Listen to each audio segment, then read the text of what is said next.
योगी बाबा के कलेजे में दम है, कोई योगी बाबा को अगर हिम्मत है तो वो गाड़ी पलट दे और गोली मार दे। जो है मेरी आस, जिसके अपराध में हमको यहाँ का जिला प्रशासन और पूरी भारतीय जनता पार्टी की सरकार मिलकर हमको जेल डालने का काम। से एक सवाल छाती पे चढ़ के जरूर पूछूंगा कि आखिर सुप्रीम कोर्ट से इतनी नफरत क्यों है और सुप्रीम कोर्ट से इतना ज्यादा अपमान करने का अधिकार उनको किसने दे दिया? योगी बाबा ने बुलवाया है मुख्तार अंसारी को उत्तर प्रदेश में। योगी बाबा के कहने पर आया है कि भारतीय जनता पार्टी और उनके तमाम जो गुर्गे हैं इस देश को तोड़ना चाहते हैं। और 24 घंटा भी मुझे योगी सरकार की पूरी ताकत लग चुकी थी, लेकिन 24 घंटा भी हमको जेल में। अब बाबा भीमराव अंबेडकर साहब के कानून के लिए मैं लड़ रहा हूं। मैं इस देश में गोडसे के कानून को लागू नहीं होने दे रहा हूं और शायद इसका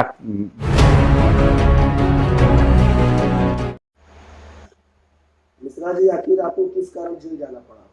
देखिए, हमारा जो जेल जाना का जो बना पूरा ब्यौरा, उसको योगी सरकार जी ने और पूरे जो वाराणसी का जिला प्रशासन था उसको गलत बयानबाजी यानी वीडियो को कट करके गलत साक्ष्य दिखा करके हमारे ऊपर जबरदस्ती का मुकदमा फर्जी डालना और हमको उस फर्जी मुकदमे के तहत जेल डालने की कोशिश की गई थी। आपको मालूम होना चाहिए कि एक हफ्ता पहले हमारा एक बयान जारी हुआ था एक प्राइवेट चैनल पर, जिस बयान में मैंने ये साफ साफ कहा था कि माननीय सुप्रीम कोर्ट के आदेश के तहत मुख्तार अंसारी को पंजाब से यूपी लाने की तैयारी हो रही है। आपको मालूम होना चाहिए कि जब मुख्तार अंसारी को यूपी लाने की कवायद शुरू हुई तो पूरे देश की मीडिया में लगातार एक अफवाह फैलाया जा रहा था, खुद मीडिया के तरफ से, और खुद भारतीय जनता पार्टी के कार्यकर्ता और बड़े बड़े नेताओं ने इस बात को ट्वीट किया, इस बात को पोस्ट किया कि अब मुख्तार अंसारी की गाड़ी पलट जाएगी, अब मुख्तार अंसारी को गोली मारा जाएगा, अब मुख्तार अंसारी का खेल खत्म हो जाएगा। उसके जवाब में जब मुझसे यह सवाल पूछा गया कि क्या अब मुख्तार अंसारी का खेल खत्म होगा, तब मैंने इस बात को 3 बार कोड किया है उस वीडियो में। वो सारी वीडियो है, उसको अगर आप देखना चाहेंगे तो मैं दिखा भी दूंगा। 3 बार मैंने कोट किया है कि माननीय सुप्रीम कोर्ट के आदेश पर मुख्तार अंसारी को उत्तर प्रदेश लाया जा रहा है। योगी बाबा के कलेजे में दम है, कोई योगी बाबा को अगर हिम्मत है तो वो गाड़ी पलट दे और गोली मार दे। जो है मेरी आस्था सुप्रीम कोर्ट पर ज्यादा थी। इस भाव को देख करके, इस विचार को देख करके भारतीय जनता पार्टी की और योगी जी की पूरी सरकार को तिलमिलाहट हो गई। ये भावनात्मक रूप से जो है अपने आप में अहंकारी लोग हैं। इनको ये बर्दाश्त नहीं हुआ कि सुप्रीम कोर्ट से ये छोटे हैं।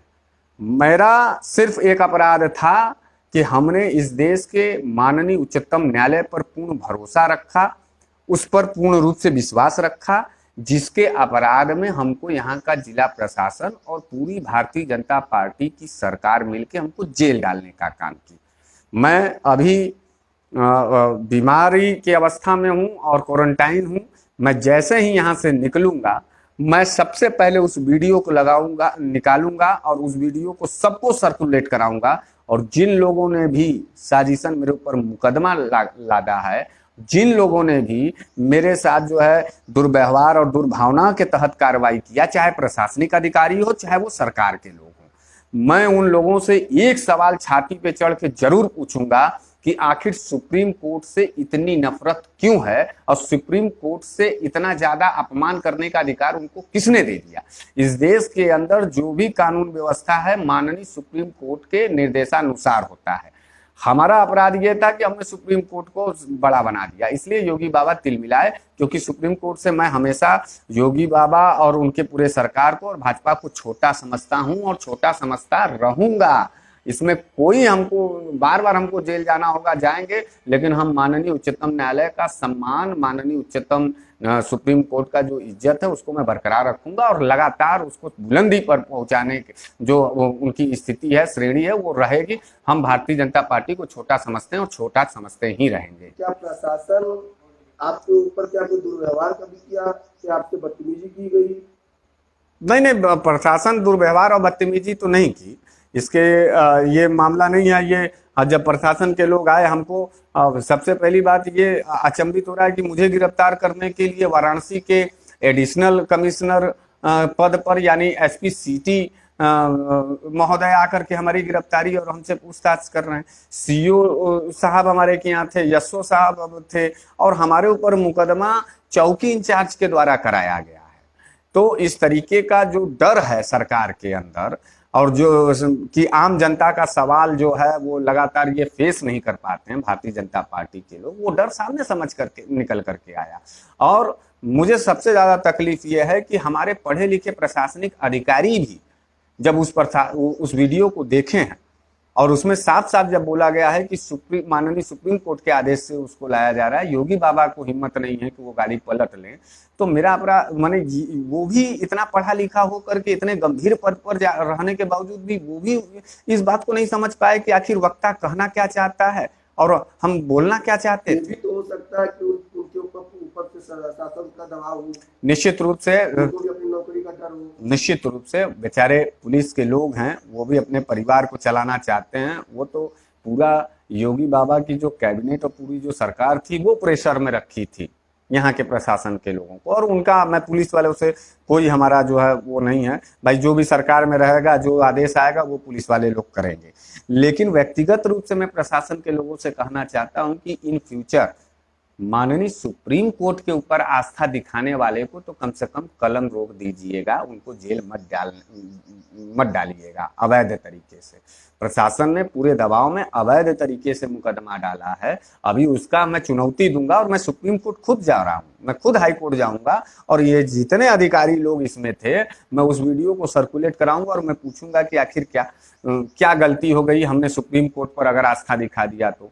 अच्छा एक बात बताइए, मैं सबसे पूछना चाहता हूँ, योगी बाबा ने बुलवाया है मुख्तार अंसारी को उत्तर प्रदेश में, योगी बाबा के कहने पर आया है कि माननीय कोर्ट के आदेश पर मुख्तार अंसारी को यहाँ लाया गया है, बस यही बतिया तो फंसी थी। और अगर मुझे लोकतंत्र के अंदर कोई अपराधी हो, चाहे माननीय हो, चाहे कोई भी हो, अगर कोर्ट के आदेश के तहत मैंने उसको सुरक्षा देने की बात कही और उसका जिंदा रहने की और उसके तरफ से ये कहा कि नहीं मानवाधिकार अभी जिंदा है भारत के अंदर, तो मान लीजिए मैं तो अपराधी हो गया, क्या प्रशासन के लोग उन लोगों के ऊपर भी एफआईआर करेंगे जिन मीडिया के लोगों ने मुख्तार अंसारी के ऊपर जो है बयान जारी किया और वैमनस्यता फैलाने की बात की, समाज के अंदर हिंसा फैलाने की कोशिश की? क्या उनके ऊपर मुकदमा होगा? जो भारतीय जनता पार्टी के बड़े बड़े नेता और कार्यकर्ता फेसबुक और सोशल साइट्स पर ये लिख रहे थे कि अब गाड़ी पलटेगी, अब एक तरीके का नफरत फैलाने की जो साजिश की गई, क्या उस पर मुकदमा होगा कि नहीं होगा? और अगर नहीं होता है तो इसका ये मतलब है कि भारतीय जनता पार्टी और उनके तमाम जो गुर्गे हैं इस देश को तोड़ना चाहते हैं। और मैं यही बार बार कहता हूं कि योगी बाबा जो है सिर्फ और सिर्फ नफरत की राजनीति करते हैं। मैंने मानवाधिकार का पैरोकारी किया है, मैंने माननीय उच्चतम न्यायालय जी का सम्मान किया है, जिसके एवज में मुझे जेल जाना पड़ा।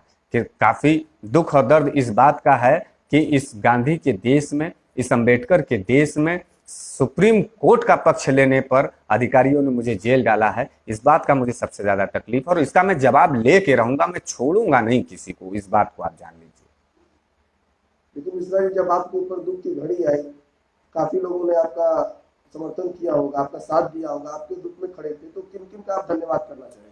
बेशक पूरा देश और यहाँ तक कि विदेशों से भी हमारे तमाम हमको जो प्यार करने वाले हैं, जो हमारे बात का समर्थन करने वाले लोग हैं, तो सबसे ज़्यादा खुशहाली तो ये हुआ कि उत्तर प्रदेश से लेकर के देश का वो तमाम स्टेट, जिस स्टेट में मुझे सुना जाता है, देखा जाता है, लोग मुझे जानते हैं, पहचानते हैं, मैं उन सभी अपने प्यारे समर्थक और अपने संघर्षशील और क्रांतिकारी साथियों को दिल से धन्यवाद देता हूं कि आपने मेरे विपत्ति में जी जान लगा करके योगी सरकार के क्रूरता के खिलाफ आपने हमारा साथ दिया। और सबसे पहले मैं अपने तेज तर्रार और तर्क संगत और धारदार अधिवक्ता बंधुओं को, जिसमें वरिष्ठ अधिवक्ता अनुज यादव जी हैं, हमारे अमरीश मिश्रा जी हैं, हमारे कमलेश यादव जी हैं, और हमारे अजीज मित्र, हमारे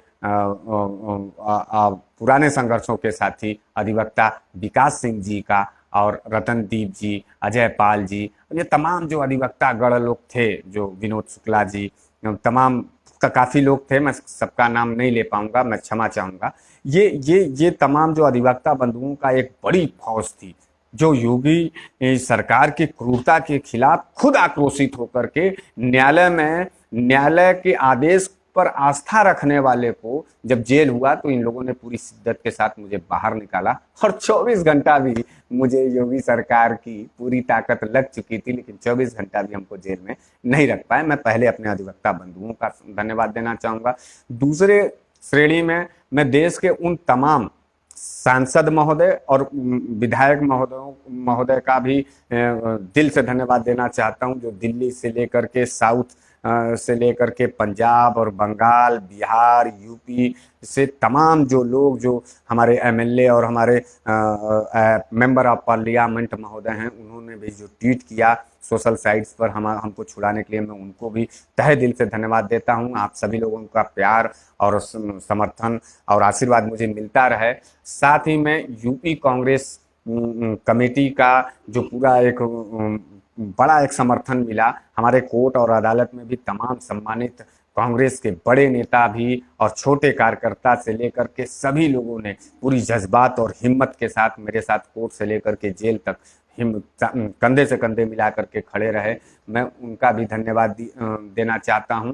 और जो भी हमारे निजी टीम के लोग हैं, बनारस के लोग हैं और तमाम जो भी सामाजिक कार्यकर्ता लोग हैं, मैं सबका नाम नहीं ले सकता हूं, आप समझ सकते हैं कि एक लंबी लिस्ट है और मैं नहीं ले पा रहा हूं। और मेरे इलाज के दौरान जो हमारे डॉक्टर बनारस के जिस हॉस्पिटल में मैं एडमिट था, उन डॉक्टरों का भी मैं बहुत ज़्यादा धन्यवाद और नर्सों का भी धन्यवाद देना चाहता हूं। और जिस तरीके का एक योगी सरकार ने मेरे ऊपर क्रूरता किया, उसके एवज में जनता ने पूरे देश और विदेशों में भी जिस तरीके का प्यार दिया, उससे मुझे यह एहसास हुआ कि मेरी लड़ाई सही दिशा में है। इस देश के अंदर अब बाबा भीमराव अंबेडकर साहब के कानून के लिए मैं लड़ रहा हूँ। मैं इस देश में गोडसे के कानून को लागू नहीं होने दे रहा हूँ, और शायद इसका जो रिजल्ट मिला हमको, वो पूरे देश से मिला। अपार प्यार मिला, अपार सम्मान मिला, अपार हिम्मत मिली, और मैं आगे भी लड़ता रहूँगा। भारतीय जनता पार्टी के लोगों से मैं एक बात कहना चाहता हूँ कि मैं तुम्हारा सपना पूरा नहीं होने दूंगा। लगा लो जितनी ताकत लगानी है तुमको मेरे खिलाफ।